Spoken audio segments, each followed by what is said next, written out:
Room में कितनी देर रहता है? हमेशा? बेटा वो है कहीं और, बस रूम में दिख रहा है वो। पढ़ता है? जब मतलब तुमको क्या लगता है, पढ़ता है कि नहीं पढ़ता है? वो किसी और दुनिया में है।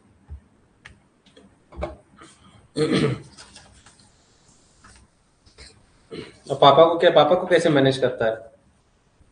तुम बता देती हो पापा का फोन आता है कि नहीं उसके पास? तुमको क्या बता देता है? हमको कुछ नहीं पता, मुझे बताते नहीं कि हम बताएं। पापा को डर है कोचिंग से फोन आया था। अच्छा, तो तुम कोचिंग को विक्टिम बना दे रही हो। अच्छा करती हो, नहीं ठीक है। ये देखो, ये घर से पढ़ रहा है, यहीं रह रहा है, लेकिन ये लड़का इतना बदमाश है। घर से ज्वाइन किया पवन। मैगी खाते खाते पढ़ाई करेंगे ये। चलो, लास्ट क्लास में मैंने क्या आपको पढ़ाया, जरा बोलिए। क्या मैंने आपको रिड्यूसिंग एजेंट एक सॉल्ट को असॉल्ट में कन्वर्ट करना सिखाया था? अब दूसरा है, रिड्यूसिंग एजेंट को हेलोजन के साथ ट्रीट करेंगे, हैलाइड बनेगा, लिखवाया है? हाँ? नहीं, तो लिखिए।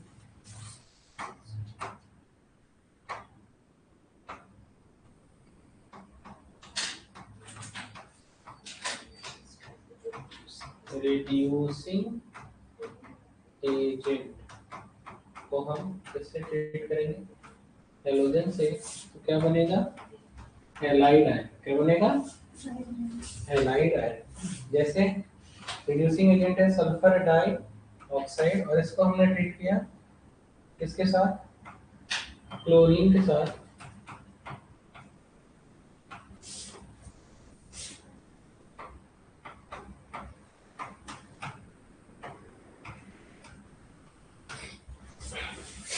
देखो, विद ऑक्सीजन, तो जब हम सल्फर डाई ऑक्साइड को ट्रीट करते हैं,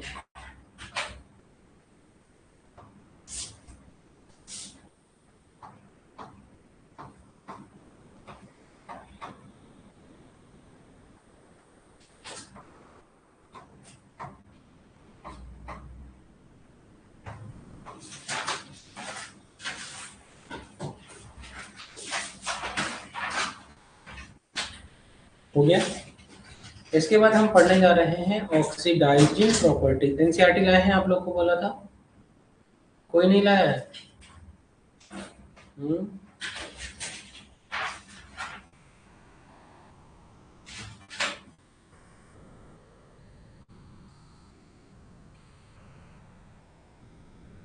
डन। तुम्हारी पढ़ाई कैसे चली बेटा? घर थे कि ऑनलाइन कर रहे थे? घर थे। बेटा होली के बाद अब आए? जब होता है अच्छा अच्छा।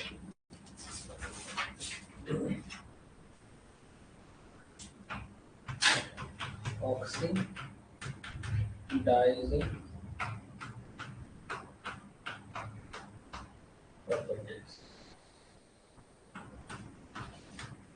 With metals. अब यहाँ पर सबसे पहली बात करेंगे, जो भी हमारा एल्केली मेटल है, जो भी हमारा, जब हम इसको SO2 के साथ रिएक्ट कराते हैं और we will get SO3 2 minus और H2O3 SO3 2 minus और H2O3 2 minus। तो जैसे क्या हो गया,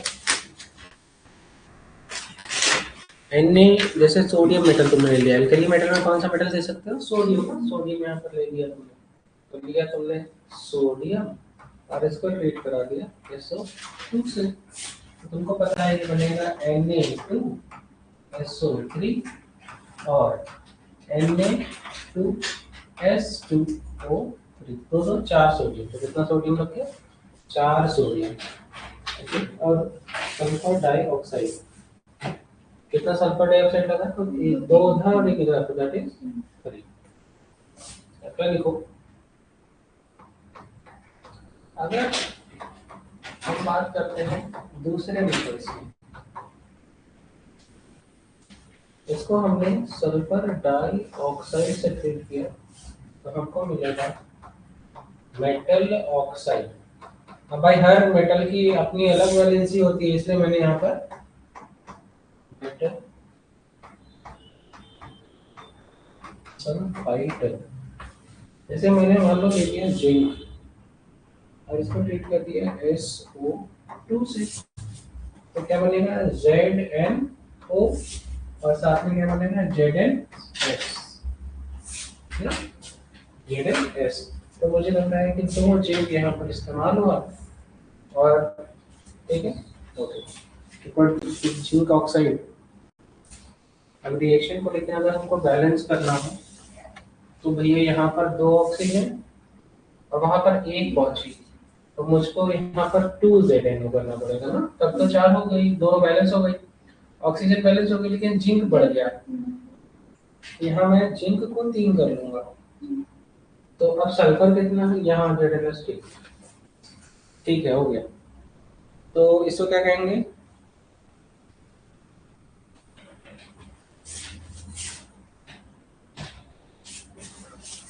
क्या है? With H2S। तो जैसे हमने लिया सल्फर डाइऑक्साइड और ट्रीट किया H2S के साथ, हमको क्या देखने को मिलेगा?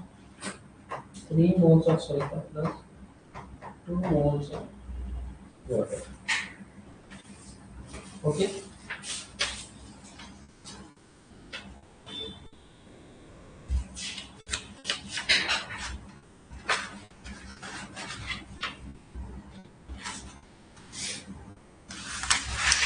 चलो डन। अब हम लोग आगे बढ़ते हैं।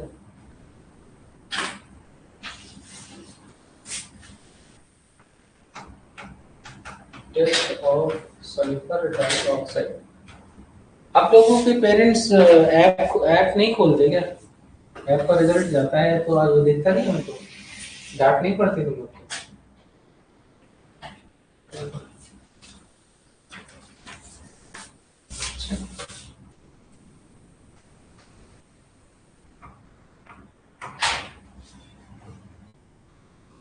शिवांश, पापा देखते हैं कि नहीं कभी यार?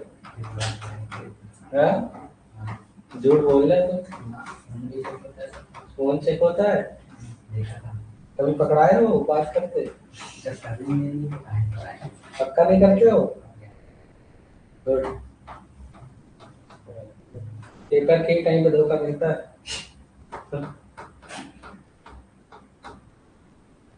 अनिकेत, धोखा वोखा तो नहीं मिला? तुम जानो भाई, हम क्या जाने। देखिए ही नहीं मिलता क्या। गुड। कॉलेज पहुंचो, कॉलेज में धोखा देखना है।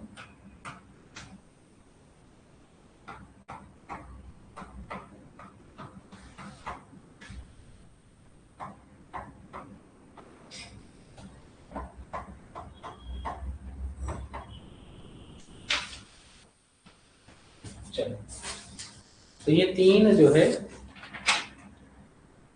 टेस्ट है सल्फर डाइऑक्साइड के। जैसे कैल्शियम हाइड्रोक्साइड से तुमने जैसे ट्रीट किया तो मिल्की कलर आएगा, दूध जैसा। अगर तुमने K2Cr2O7 के साथ ट्रीट किया तो वो टेस्ट ट्यूब कैसी हो जाएगी? ग्रीन।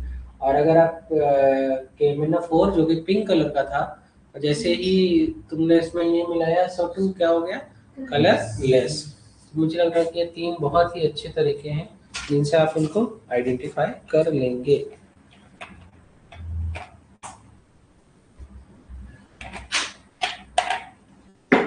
ओके, चलो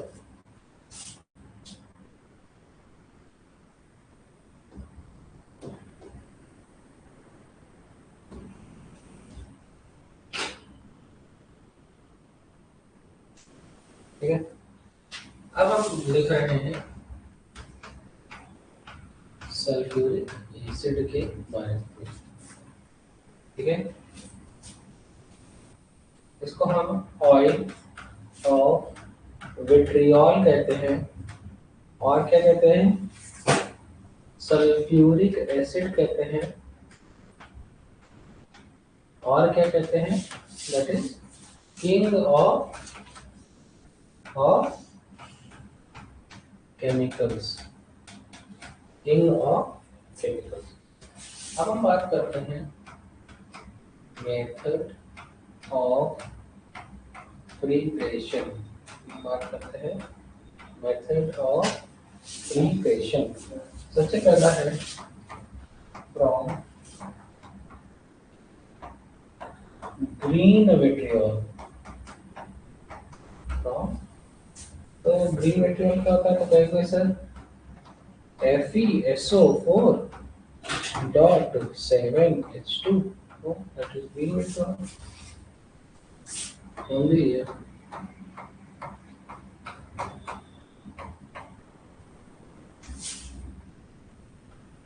इसको किया हीट, हमको मिला Fe2H2SO4 और साथ में 13 moles water. Now next is from sulphur. तो हमने क्या किया, सल्फर को ट्रीट किया 6 मोल्स ऑफ नाइट्रिक एसिड से, हमको क्या देखने को मिला, sulphuric acid plus 6NO2 plus 2H2।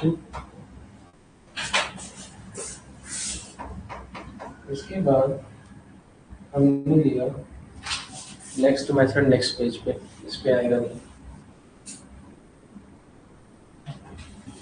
ठीक है। देखो इंडस्ट्रियल मेथड, इंडस्ट्रियल मेथड हमने लिया 4 मोल FeS2, 11 मोल ऑक्सीजन,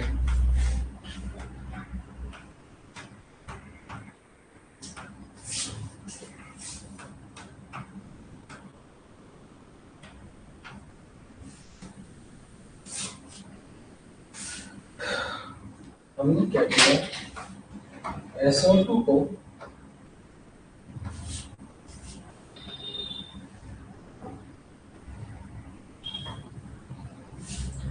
एक बार हम NO के साथ रिएक्ट कराए, that is lead chamber process, इसका नाम क्या पड़ा, लेड चैम्बर। दूसरी बार हमने इसको प्लैटिनम V2O5, जिसको हम कैटलिस्ट यूज किया था, उसका नाम है कॉन्टैक्ट प्रोसेस, ठीक है।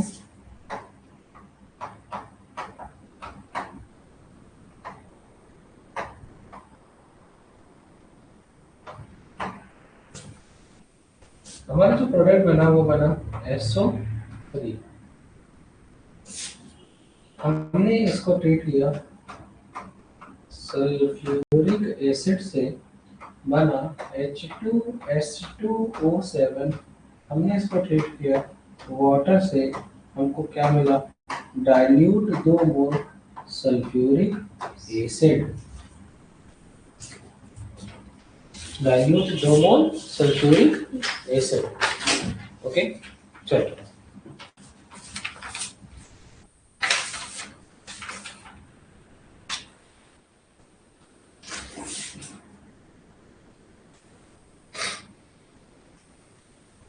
बेटा जरा इसमें थोड़ा सा पानी देते हो, तुम ले आओगे तभी पढ़ाएंगे।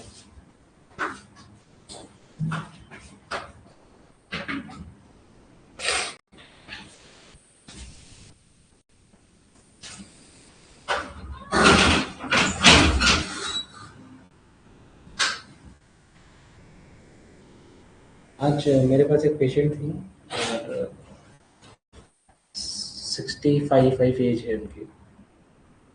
तो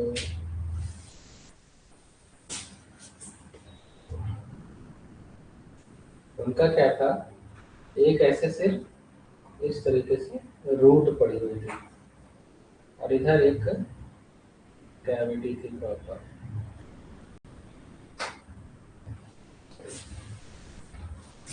ठीक है, एकदम ऐसे प्रॉपर मैंने मतलब एक्सेस वगैरह निकाला, नीचे पस वस था वो सब ड्रेन करके एकदम ठीक किया, तो ठीक कर दिया। तो वो ऐसे हो गया बचा, यहाँ हड्डी हड्डी आ गई एकदम बढ़िया। ठीक है, एकदम बढ़िया बोन आ गई। हाँ? ठीक, प्रॉपर बढ़िया बोन आ गई, ठीक हो गया। क्योंकि दांत पहले हिल रहा था, लेकिन एक्सेस निकाला, 20 दिन 21 दिन की साइकिल प्रॉपर ट्रीटमेंट किया गैप कर करके सब एकदम ठीक हो गया वापस से। ठीक है, तो लेकिन जो मसूड़े पे मतलब यहाँ दिखा है, यहाँ तक था है ना, तब तो ये बढ़िया ये नॉर्मल ऐसा दिखेगा वो। और यहाँ पर मतलब ये ऐसा था है? अब मैंने क्या किया, यहाँ पर दांत जड़ नहीं थी तो यहाँ पर मैंने एक पोस्ट लगाई, पिलर की तरह एक पोस्ट होता है, तो यहाँ पर मैंने ऐसे पोस्ट लगाई, इसका सहारा लेकर के मैंने यहाँ पर रेस्टोरेशन किया, तो ये पूरा दांत बन गया, पूरा ऐसे दांत बन गया। तो प्रॉपर इसके ऊपर दांत बना दिया पूरा इस तरीके से, और इसके ऊपर कैप लग जाएगा ऐसे। ठीक है, अभी मतलब इतना ही इस कंडीशन में पेशेंट करिए कि डॉक्टर साहब इस उम्र में दांत जम जाता है, जाम रहा है क्या दांत? मतलब मैंने पहले ऐसे करके, पहले ये स्टेशन है, थोड़ी देर के बाद वो मतलब ये इस तरीके से था, थोड़ी देर के बाद वो ऐसा हुआ, तो कह रहे डॉक्टर साहब दांत जम रहा है। कुछ देर के बाद दांत इतना बन गया, एकदम दांत की तरह लग रहा था एकदम। डॉक्टर साहब दांत जम गया हमारे। हम कह रहे कि हाँ, दांत जम गया आपको। तो ऐसे ऐसे जो है बहुत बोली है, तो कह रहे दांत तो जम ही गए, आप काहे कैप लगाएंगे? जबकि उनकी एक तरफ आरसीटी हो रखी है, लेकिन होता है नहीं पता होगा, दांत जमा दे रहे हैं। चलो सही ना, प्रॉपर्टीज।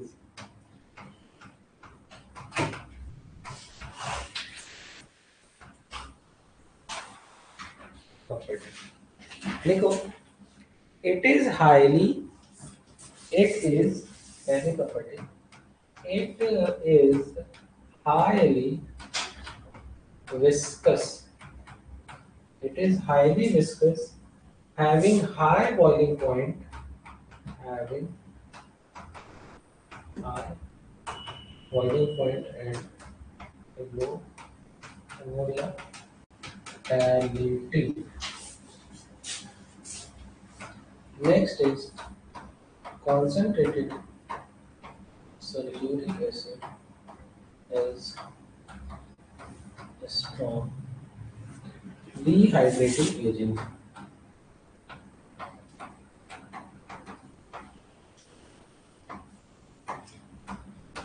मैं सोच रहा हूँ एक जो है वो होता है, वो एक कैमरा ऐसा होता है जो पूरा रिलैप्स वीडियो डाउनलोड करता है थ्रू आउट, नहीं वो चलता रहता है।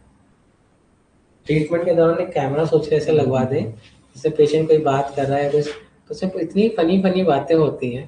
तो सर मैं सोच रहा हूँ कि पेशेंट का बीटीएस बनाना शुरू करूँ, बिहाइंड द सीन कि, तो काफी फनी नहीं रहेगा एकदम। डॉक्टर साहब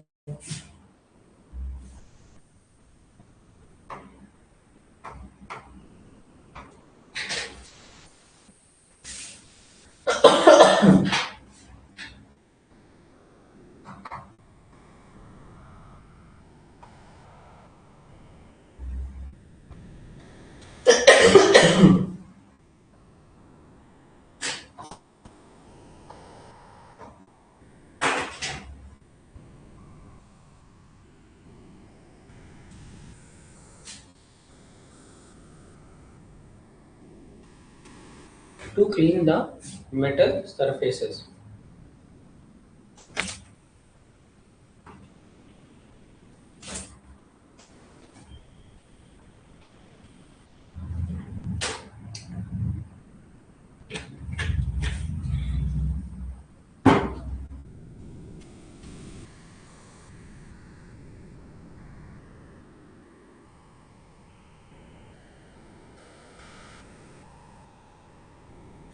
ये देखो फोटो दिख रही है तुम लोग को, कुछ दिख रहा है? ये दांत है, ये पीछे का दांत है। ये देखो ये एक फाइबर लगा है, फाइबर पोस्ट, ये फाइबर पोस्ट लगाई मैंने। अब कुछ देर के बाद देखो ये कर रहा था ट्रीटमेंट, ठीक है। ये देखो कुछ दांत जैसा लग रहा है, यहाँ देखो इसी जगह पर दांत नहीं था, पोस्ट लगाया दांत बन गया। तो वो पेशेंट कह रहा था डॉक्टर साहब, ये देखो ये करने के बाद दांत बन गया। करने के बाद पेशेंट कह रहा था कि डॉक्टर साहब हमारे दांत जम गया क्या? हाँ, 60-65 साल में दांत उग रहा है।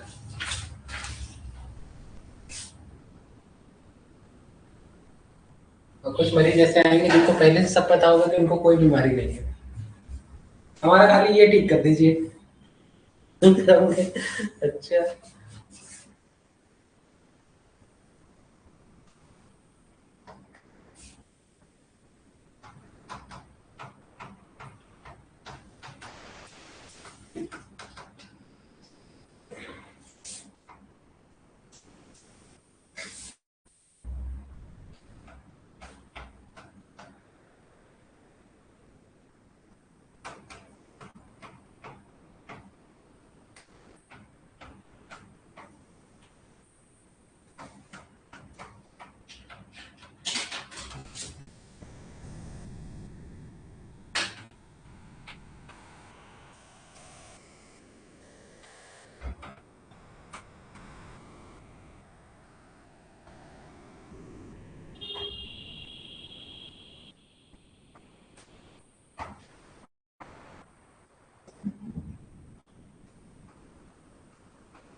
दीदी बोलो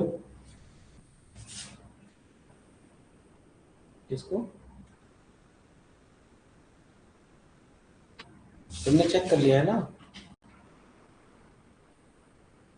अच्छा, 15 मिनट अगर रुकेगा तो है नहीं, मुझे लग रहा है, वरना कुछ उसमें देखना लायक होता तो देख लेते। ठीक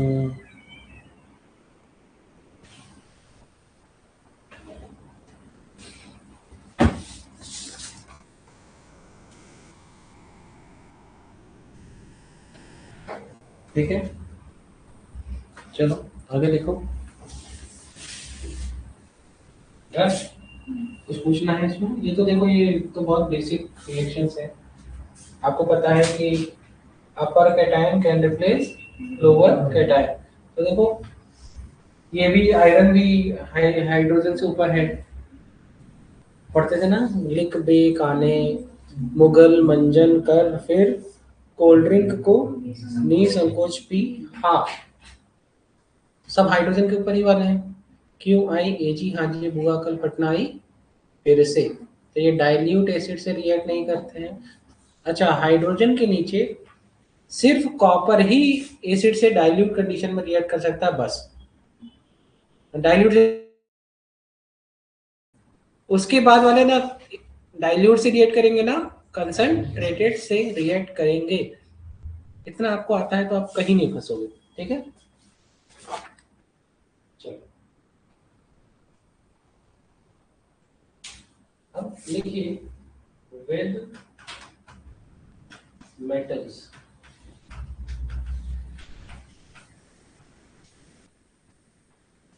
तो क्या सिखाया था? मेटल्स तो क्या, एबव हाइड्रोजन, एबव हाइड्रोजन इन किसमें? Electrochemical series. ये किससे रिएक्ट कर सकते हैं? डाइल्यूट सल्फ्यूरिक एसिड से। क्या निकलेगा? बताइए सर। मेटल सल्फेट बनेगा, और साथ में क्या बनेगी? हाइड्रोजन। यस, जैसे जिंक को हमने इससे ट्रीट किया, जैसे कॉपर को हमने इससे ट्रीट किया, तो क्या बना? ZnSO4 CuSO4।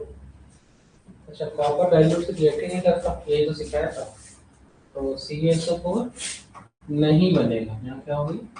नो, क्योंकि हाइड्रोजन, कॉपर हाइड्रोजन के नीचे है, कॉपर हाइड्रोजन के नीचे लिखा है मेटल, लिखा है एक्सेप्ट प्लैटिनम गोल्ड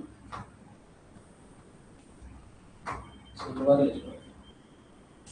जब ये रिएक्ट करते हैं कॉन्सेंट्रेटेड सल्फ्यूरिक एसिड के साथ, तो ये बनाते हैं अगेन मेटल सल्फेट, और साथ साथ में SO2 और हाइड्रोजन। इसका मतलब ये यहाँ कभी सिर्फ कॉपर को इंडिकेट करना चाह रहा था बस। ठीक है, कॉन्सेंट्रेटेड सल्फ्यूरिक एसिड, कॉन्सेंट्रेटेड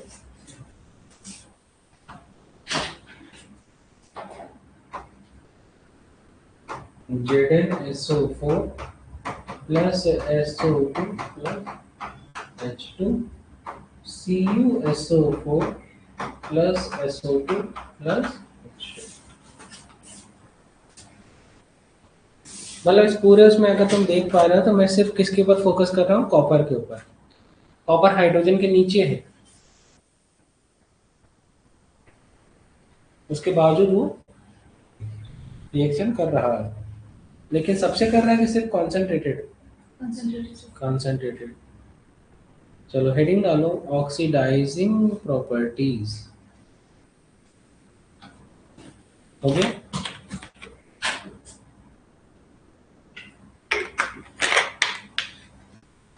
तुम लोग को एक चीज बता दूं, ये पी ब्लॉक का एक्सट्रीम है जो मैं पढ़ा रहा हूँ। एनसीईआरटी में तो इसका 20% लिखा है, मतलब इसके बाहर क्वेश्चन नहीं आएगा।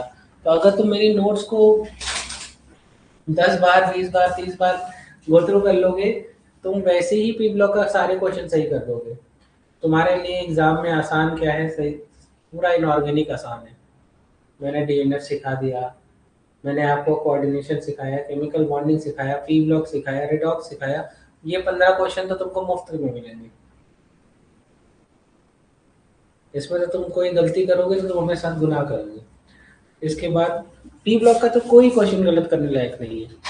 जितना नोट्स है उतना पढ़िए, एनसीईआरटी को गो थ्रू कर लीजिए और क्वेश्चन लगाइए बस।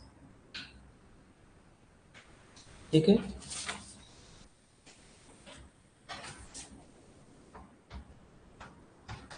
ऑक्सीडाइजिंग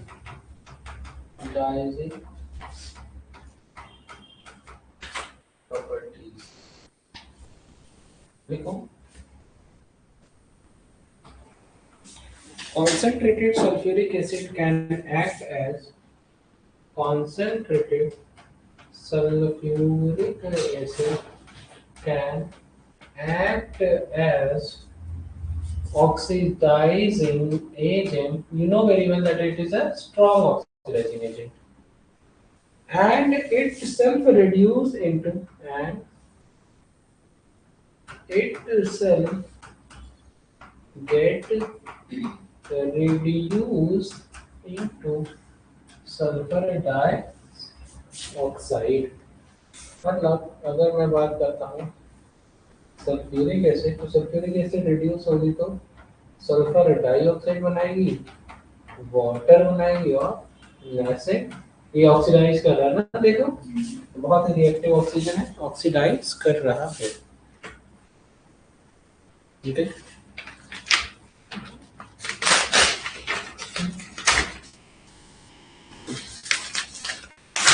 लिखो इट कैन ऑक्सीडाइज, हमसे बोरॉन है, कार्बन है, फास्फोरस है, या कोई अस सॉल्ट है, अस सॉल्ट। ठीक है। तो बोरॉन को बोरिक एसिड में, कार्बन को कार्बन डाइऑक्साइड में, फास्फोरस को फास्फोरिक एसिड में, और अस सॉल्ट को एक सॉल्ट में। ब्रोमाइड आयन को, ब्रोमाइड -1 से 0, -1 से 0, आयोडाइड आयन से आयोडीन 0, और क्लोराइड आयन को क्लोरीन में नहीं बदल पाता, ये रिएक्शन नहीं होती है। कह रहे सर जब जब फ्लो आता है तब तब एक्सेप्शन आ जाता है। हाँ?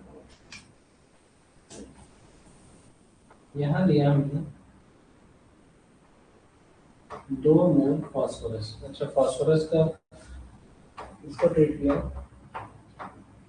सल्फ्यूरिक एसिड तो +6 ऑक्सीडेशन स्टेट, इसमें कन्वर्ट होगा 2 मोल H3PO, और फास्फोरस देखो फास्फोरिक एसिड, तो सल्फर क्या होगा,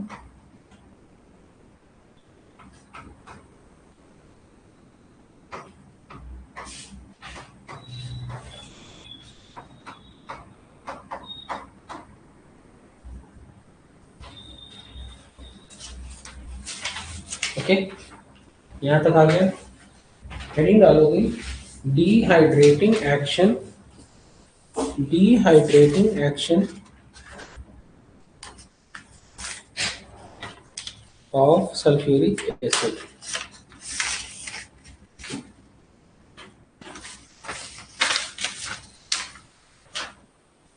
हेडिंग डालो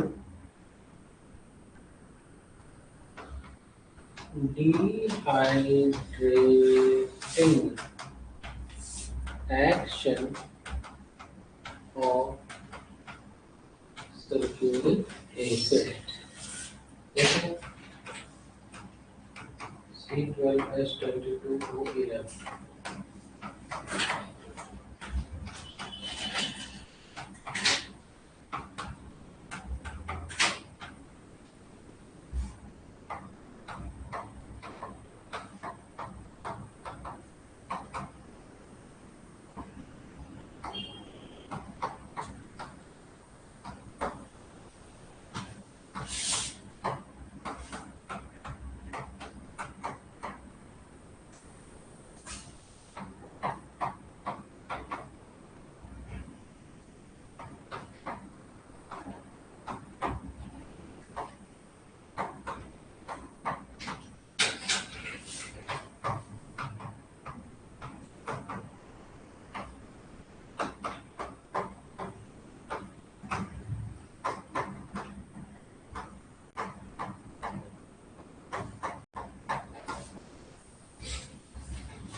ठीक है, आगे बढ़ जाए।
हो गया, चलो लिखो।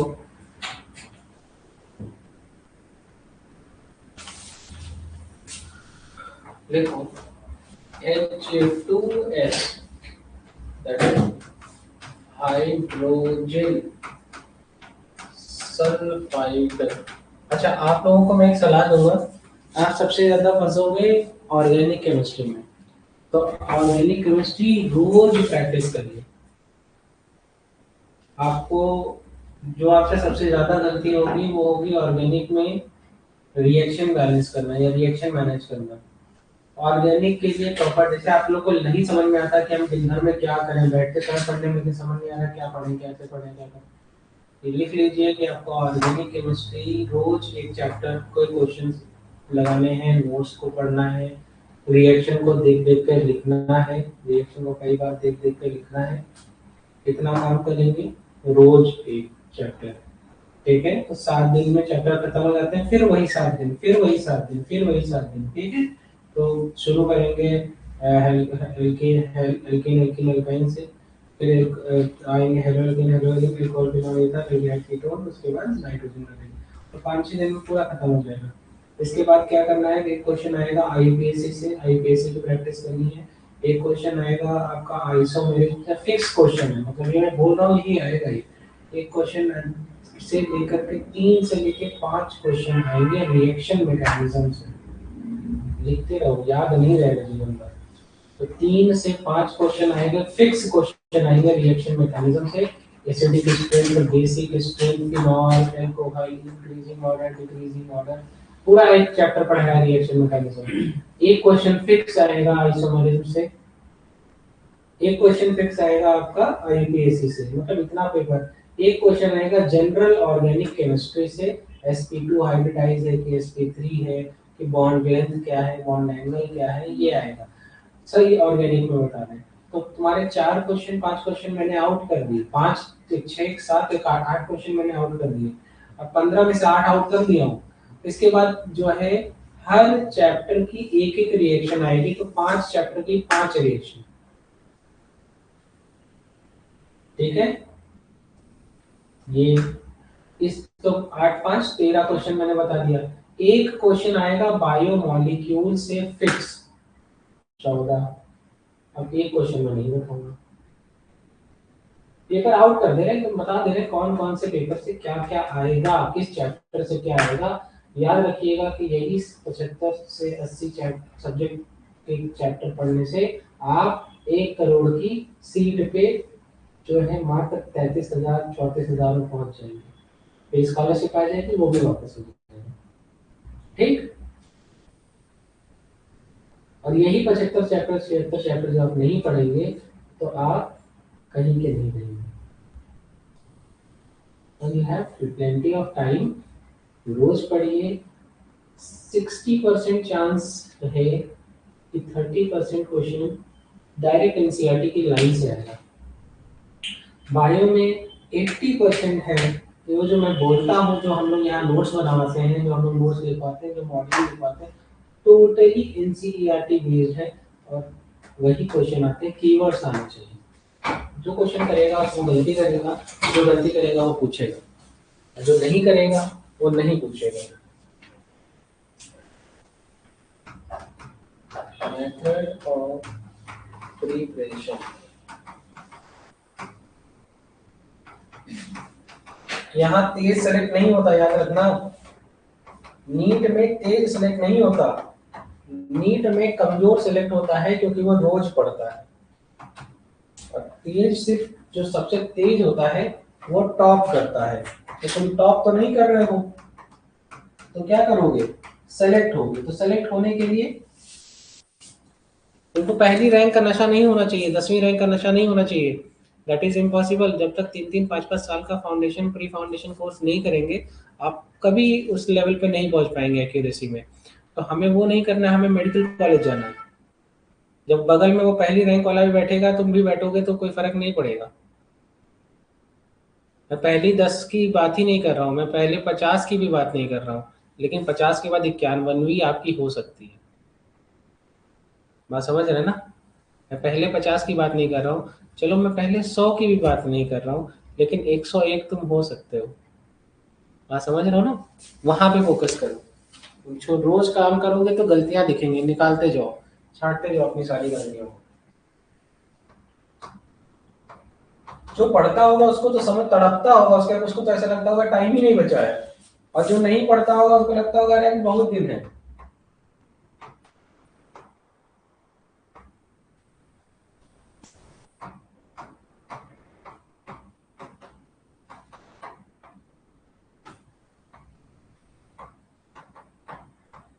याद रखिएगा, यही कुछ दिन मेहनत है, इसके बाद पूरे महीने आराम करोगे, सोओगे, खाओगे, पियोगे, घूमोगे, कुछ नहीं रहेगा। आगे के 2 महीने कोई काम नहीं रहेगा, यही 2 महीना बस मेहनत है। इसके बाद पूरा जून, जुलाई, अगस्त आराम करना, अप्रैल, मई, मार्च, अप्रैल, मई, यही है बस जो मेहनत है। और 80-90% मेहनत तो पहला ही 4 मई को खत्म हो जाएगी। उसके बाद तो रहेगा चलो आओ पेपर ही तो देना है, चलो दे के आते हैं। और 4 मई को अगर तुम नहीं दोगे, मेहनत करोगे 4 मई के लिए, तो तुम सोचोगे अगला भी पढ़ना है, अरे उसको और पढ़ना है, और पढ़ना नहीं। अभी से पढ़ो भैया। सिर्फ पढ़ने वाले सिलेक्ट होते हैं, सिर्फ क्वेश्चन करने वाले सिलेक्ट होते हैं, और कोई सिलेक्ट नहीं होता। और जो सेलेक्ट भी होते हैं, जिनको तुम सोच के दुनिया में बैठे हो, उनकी तुम बराबरी भी नहीं कर पाओगे। राजा का बेटा नहीं हो, लेकिन राजा बन सकते हो।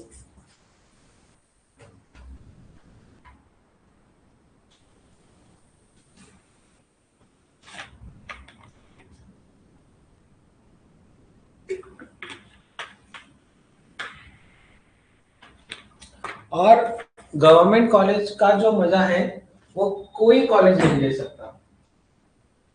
ये समझो कि इफरात पैसा आता है एक मेडिकल कॉलेज के पास, तो बच्चों के लिए इतना कुछ है, इतना कुछ होता है कि तुम्हें किसी चीज की कमी ही नहीं पड़ेगी। खाने से लेकर के एक से, जैसे मुझे मेस में जो अलॉट हुआ था, अभी भी जो मेस अलॉटेड है, हम जाते नहीं हैं, हम हॉस्टल में रहते नहीं, अपना फ्लैट पे रहते हैं। तो जो भी हॉस्टल अलॉटेड है, मेस में जब कभी भी, कभी कभार मैं दोपहर में जब आता हूँ या कहीं ऐसे आता हूँ, तो मेरे मेस में कभी छोला भटूरा बन रहा है, कभी मतलब लड़के बच्चे जो है उनके पास आता है कि मेन्यू डिसाइड कर लीजिए पूरे साल का, 6 महीने का।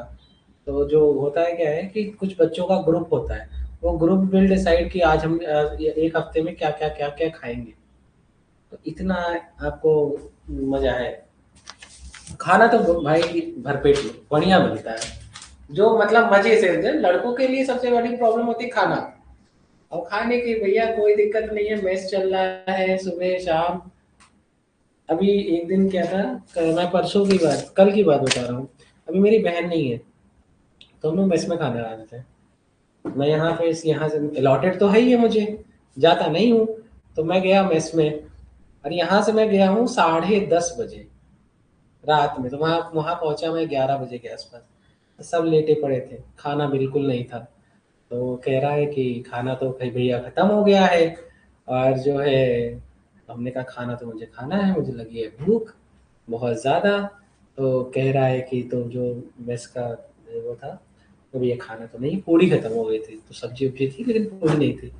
तो मैंने कहा कि हो सकता तो ठीक है। तो कह रहा है कि अब तो नहीं बन पाएगा। हमें पता था भाई इतनी रात है क्यों बनाएगा कोई। तो मैंने कहा कि राम सिंह एक बात बोले, आज हमको भूख लगी है और तुम खाना नहीं दे रहे हो। ऐसे बोलते राम सिंह एक बात बोले, आज हमको भूख लगी है तुम खाना नहीं दे रहे हो। जिस दिन तुम्हारी एक एक गलती दिखेगी मुझे, एक गलती, जिस दिन तुम्हारी एक गलती मिलेगी 200 लड़का खड़ा करूंगा यहीं पे। मैंने ऐसे बोलते तुम 20 पूरी छाना। कल कल या परसों रात की बात है ये। मैंने ऐसे बोला था, हमने कहा कि जिस दिन तुम्हारी एक गलती का मिलेगी मुझे, यहीं 200 लड़का खड़ा करूंगा, फिर देखते हैं। तो किया, फिर बनाया। तो बात ये होती है ना कि अब मैं कोई घूम के नहीं जा रहा, मैं काम करके ही जा रहा था। तो ठीक है, मतलब आपको भी मैनेज करना पड़ेगा, हमें भी मैनेज करना पड़ेगा। कभी तुम खाने में छिपकली गिरा देना, नहीं बोलूंगा मैं। हाँ, ठीक है। तो ऐसे वो सब तो ठीक है, कोई बात नहीं। जिस दिन आपकी गलती दिखेगी 200 लड़का खड़ा करूंगा, बस उसके बाद खाना बना। कहा भैया लेकिन अब हम गेट बंद कर दे रहे हैं, आप रूम में जाकर के खा लीजिए, क्योंकि फिर कोई आ जाएगा। क्या अब आप आए, कोई और आएगा। मजा तो आता है, कॉलेज में तो मजा आता है। हाँ नहीं, हाँ तो भेज दो, ठीक है। ओके, तो लिखो एस, ये हो गया, यहाँ हो गया। हेडिंग डालो प्रॉपर्टीज।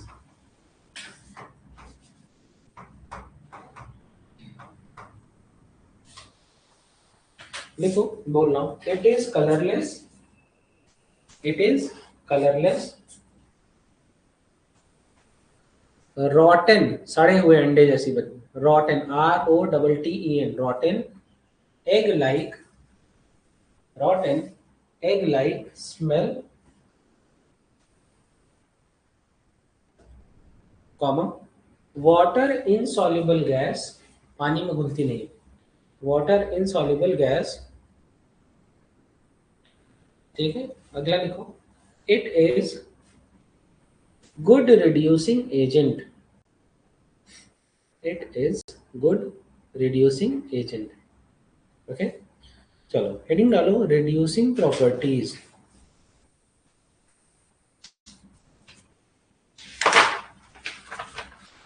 ठीक है।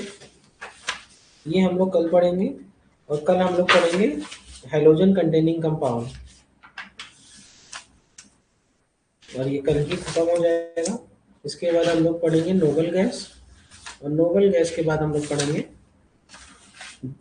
Boron family. तो हमारा ये टॉपिक